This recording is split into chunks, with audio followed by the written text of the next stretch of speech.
Hi friend, আজকে দেখো একটা ডিজাইন হাতা কাটিং করে তোমাদের দেখাবো। এগুলো 1.5 ইঞ্চি প্রথমে বক্স করে নিবে। আমি একটা বক্স করে দেখেছি। তো 1.5 ইঞ্চি বক্স করে নিয়ে রাউন্ড করে কেটে নিলে হয়ে যাবে। তারপরে যে আমি দাগগুলো দিয়েছি সেই দাগের উপর দিয়ে সেলাই করতে হবে। প্রত্যেকটা যেমন দাগ দেওয়া আছে সেরকমভাবেই সেলাই করতে হবে। এই ডিজাইনটা এখন খুবই চলছে আর দেখতেও খুবই সুন্দর লাগে।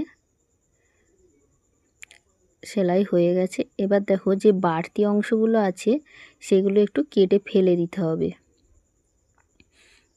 আমি এটা কোনো রকম পেস্টিং পেপার ছাড়াই তো লাইলিনের ওপর বসিয়ে আমি কাটিংটা করেছি।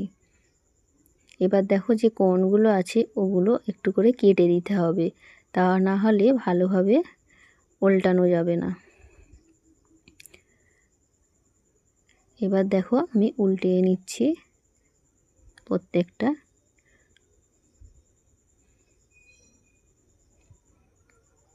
দেখো আমি উল্টে নিয়েছি, নিয়ে আয়রন করে দিয়েছি। এবার দেখো এই মাঝে মাঝে যে কোণগুলো আছে ওর মধ্যে একটা করে আমি পুঁতি লাগিয়ে দেব, তাহলে একটু দেখতে সুন্দর লাগবে।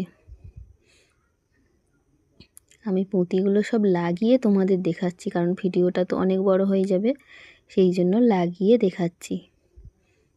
তো কেমন হয়েছে অবশ্যই জানাবে। দেখো লাগানো হয়ে গেছে, খুবই সোজা আর এটা অসম্ভব সুন্দর লাগে।